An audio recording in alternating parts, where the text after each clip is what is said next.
जो अनुशासन में रह के काम करेगा वो पार्टी में रहेगा। आपकी ये बताओ श्रीमान जी, धुरी वहीं शैलजा जी पे क्यों अटकी हुई है?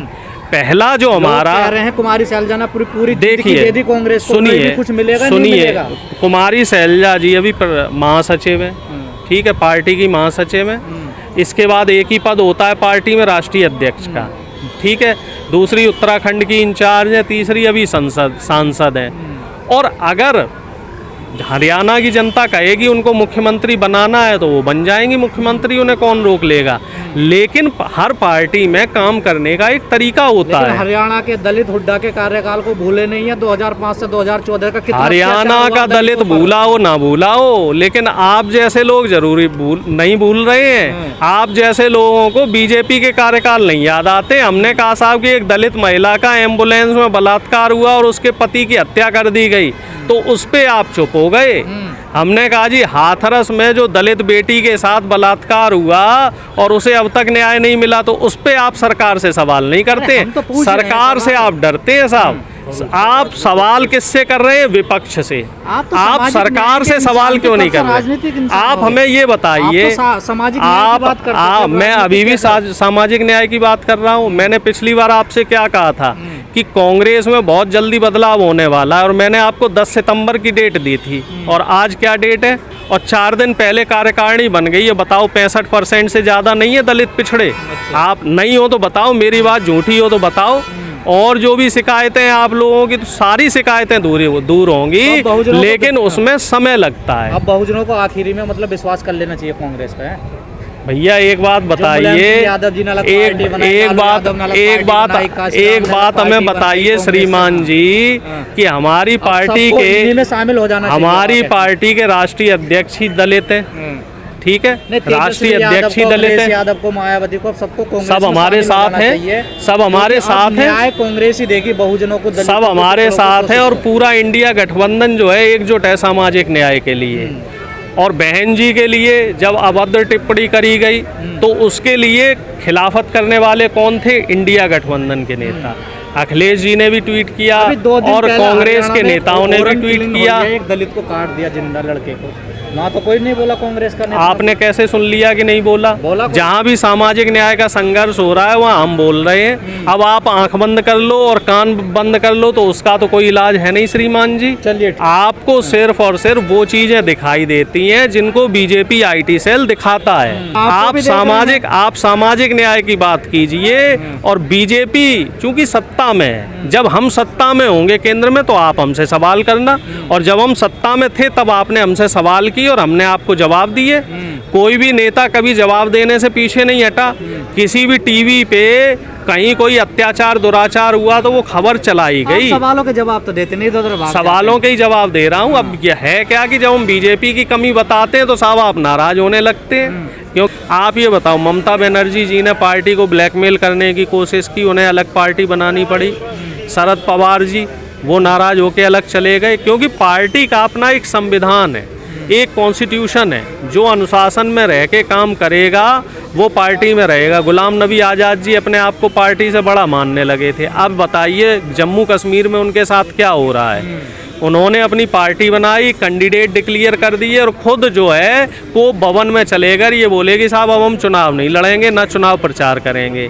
अब यहीं आ जाइए आप हरियाणा कांग्रेस पे। अब मैं आ रहा हूँ, कुलदीप बिश्नोई जी पार्टी छोड़ के चले गए। अब बताओ उन्हें बीजेपी में कौन पूछ रहा है? यहाँ कांग्रेस की केंद्रीय कार्य समिति के मेंबर थे, नेशनल बॉडी में थे।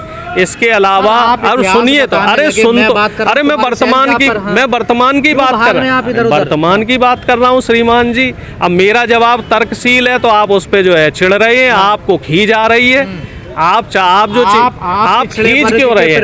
आप हमें ये बताइए, आप इतना क्यों खींच रहे हैं? आपकी जो खींच है वो मुझे नहीं समझ में आ रही।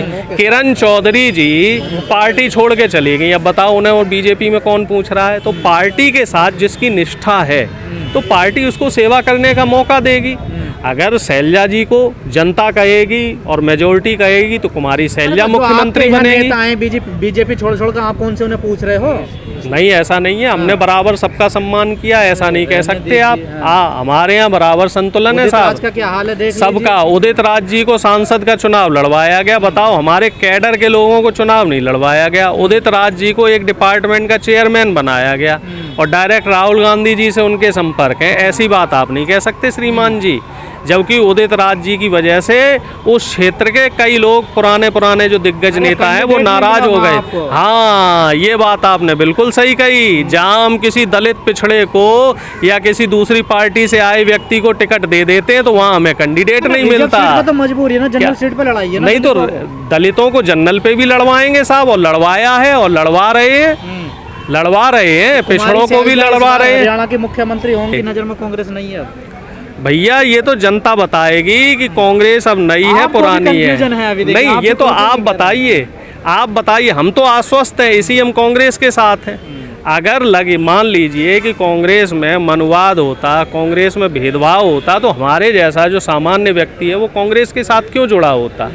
क्योंकि यहाँ पे हम लोग संविधान के लिए लड़ रहे हैं, हम लोग शोषित वंचित समाज के जो मौलिक अधिकार हैं उनके लिए संघर्ष कर रहे हैं। और यही पार्टी ऐसी है जिसने शुरू से दलित, शोषित और वंचित समाज के लिए जो हक, बराबरी का हक देने की बात होती है तो वो शुरू से देती रही है।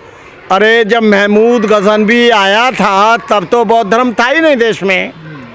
तब तो आप लोग थे, सोमनाथ के मंदिर में आप पूजा कर रहे थे। और ये मैं नहीं कह रहा हूँ, सत्यार्थ प्रकाश का 11वां समुल्लास कह रहा है। महर्षि दयानंद थे, उन्होंने लिखा है कि आप लोग अंधविश्वास फैलाते रहे, आडंबर फैलाते रहे, देवी देवताओं के ऊपर भरोसा करते रहे, लेकिन महमूद गजनवी सोमनाथ के मंदिर को लूट कर ले गया। आप कहते हो कि बौद्ध धर्म ने नपुंसक बना दिया। अरे बौद्ध धर्म में नपुंसक नहीं बनाया, तुम्हारी व्यवस्था ने, जो तुम अपनी संस्कृति को श्रेष्ठ बताते हो, उस संस्कृति ने इस देश को गुलाम बना दिया। तुम्हारे कारण 50 करोड़ से ज़्यादा लोग मुसलमान हो गए, क्योंकि तुम लोगों को समानता का अधिकार नहीं देते, इंसानियत का बराबरी नहीं देते, तुम लोग उनको शिक्षा का अधिकार नहीं देते, धन अर्जित करने का अधिकार नहीं देते। जो तुम्हारे ग्रंथ हैं मनुस्मृति से लेकर तमाम तरह के भाष्य, तुम कह रहे हो कि बौद्ध धर्म में नपुंसक बना दिया। मेरे पास कटिंग रखी है रामभद्राचार्य जी आपकी। रामभद्राचार्य जी कुछ पढ़ तो लिया करो यार, मैं आपका बड़ा सम्मान करता हूँ।